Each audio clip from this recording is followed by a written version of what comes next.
But that's business. That's business. But in the bullshit department, a businessman can't hold a candle to a clergyman. Because I gotta tell you the truth, folks. I gotta tell you the truth. When it comes to bullshit, big time, major league bullshit, you have to stand in awe of the all-time champion of false promises and exaggerated claims, religion. No contest. No contest. Religion easily has the greatest bullshit story ever told.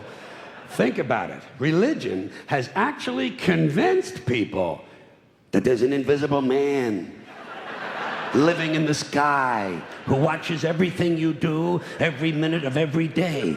And the invisible man has a special list of 10 things he does not want you to do.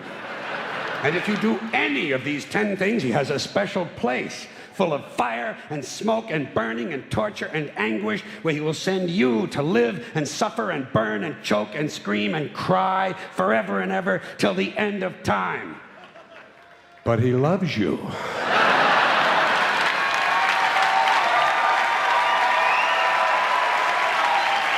He loves you. He loves you and he needs money. He always needs money. He's all powerful, all perfect, all knowing, and all wise. Somehow, just can't handle money.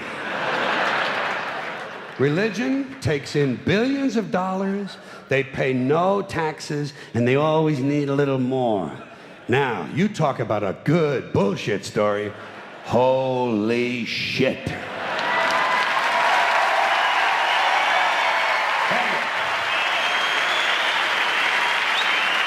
Thank you. But, thank you very much. But I want you to know something. This is sincere. I want you to know, when it comes to believing in God, I really tried. I really tried. I tried to believe that there is a God who created each of us in his own image and likeness, loves us very much, and keeps a close eye on things. I really tried to believe that, but I gotta tell you, the longer you live, the more you look around, the more you realize something is fucked up. Something is wrong here. War, disease, death, destruction, hunger, filth, poverty, torture, crime, corruption, and the ice-capades. Something is definitely wrong. This is not good work. If this is the best God can do, I am not impressed. Results like these do not belong on the resume of a supreme being. This is the kind of shit you'd expect from an office temp with a bad attitude.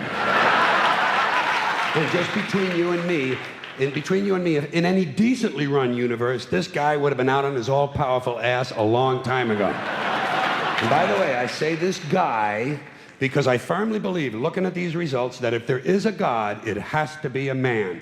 No woman could or would ever fuck things up like this.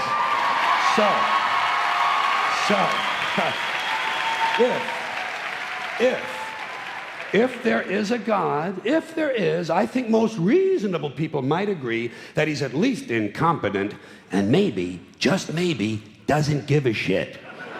Doesn't give a shit, which I admire in a person and which would explain a lot of these bad results. So rather than be just another mindless religious robot, mindlessly and aimlessly and blindly believing that all of this is in the hands of some spooky, incompetent father figure who doesn't give a shit, I decided to look around for something else to worship, something I could really count on. And immediately, I thought of the sun. Happened like that. Overnight, I became a sun worshiper.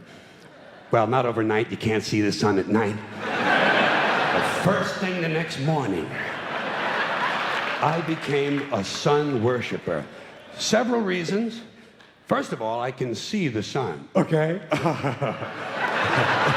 Yeah. Unlike some other gods I could mention, I can actually see the sun. I'm big on that. If I can see something, I don't know, kind of helps the credibility along, you know? So every day I can see the sun as it gives me everything I need: heat, light, food, flowers in the park, reflections on the lake, an occasional skin cancer, but hey, At least there are no crucifixions, and we're not setting people on fire simply because they don't agree with us. Sun worship is fairly simple. There's no mystery, no miracles, no pageantry, no one asks for money, there are no songs to learn, and we don't have a special building where we all gather once a week to compare clothing. And the best thing about the sun, it never tells me I'm unworthy. Doesn't tell me I'm a bad person who needs to be saved. Hasn't said an unkind word. Treats me fine. So I worship the sun. But I don't pray to the sun. Know why? I wouldn't presume on our friendship. It's not polite. I've often thought people treat God rather rudely, don't you? Asking trillions and trillions of prayers every day, asking and pleading and begging for favors. Do this, give me that, I need a new car, I want a better job. And most of this praying takes place on Sunday, his day off.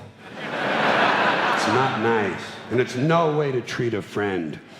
But people do pray, and they pray for a lot of different things. You know, your sister needs an operation on her crotch. Your brother was arrested for defecating in a mall.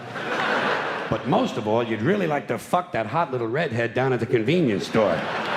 You know, the one with the eye patch and the club foot, huh? Can you pray for that? I think you'd have to. And I say, fine, pray for anything you want. Pray for anything. But what about the divine plan? Remember that? The divine plan. Long time ago, God made a divine plan. Gave it a lot of thought, decided it was a good plan, put it into practice. And for billions and billions of years, the divine plan has been doing just fine. Now you come along and pray for something. Well, suppose the thing you want isn't in God's divine plan. What do you want him to do? Change his plan? Just for you? Doesn't it seem a little arrogant? It's a divine plan. What's the use of being God if every rundown schmuck with a $2 prayer book can come along and fuck up your plan? And here's something else, another problem you might have. Suppose your prayers aren't answered. What do you say? Well, it's God's will. Thy will be done. Fine, but if it's God's will and he's going to do what he wants to anyway, why the fuck bother praying in the first place? Seems like a big waste of time to me. Couldn't you just skip the praying part and go right to his will? It's all very confusing.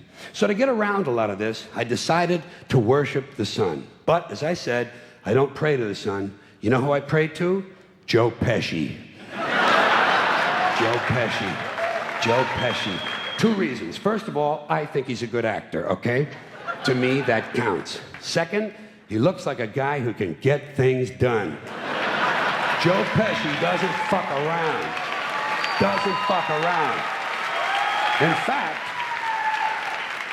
In fact, Joe Pesci came through on a couple of things that God was having trouble with. For years, I asked God to do something about my noisy neighbor with the barking dog. Joe Pesci straightened that cocksucker out with one visit. It's amazing what you can accomplish with a simple baseball bat. So I've been praying to Joe for about a year now. And I noticed something. I noticed that all the prayers I used to offer to God and all the prayers I now offer to Joe Pesci are being answered at about the same 50% rate. Half the time I get what I want, half the time I don't. Same as God, 50-50. Same as the four-leaf clover and the horseshoe, the wishing well and the rabbit's foot. Same as the mojo man.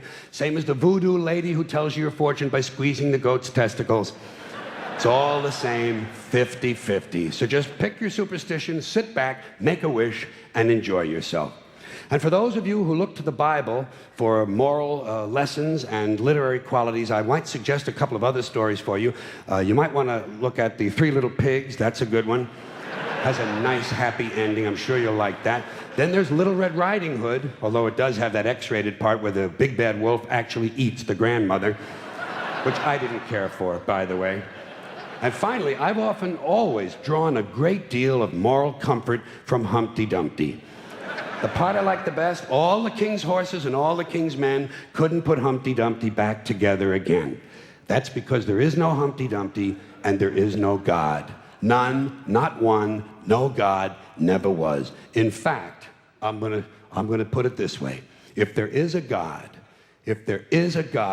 may he strike this audience dead. See, nothing happened. Nothing happened. Everybody's okay. All right? Tell you what. I'll raise the stakes. I'll raise the stakes a little bit. If there is a God, may he strike me dead. See? Nothing happened. Oh, wait, got a little cramp in my leg. And my balls hurt. Plus, I'm blind. I'm blind. Oh, now I'm okay again. Must have been Joe Pesci, huh? God bless Joe Pesci. Thank you all very much. Joe bless you. Thank you very much. I appreciate it.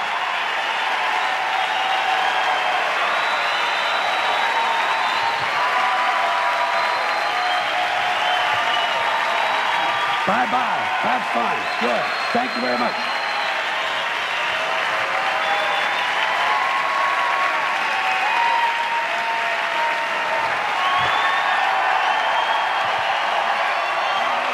Have a good time. Have a good time. Thank you.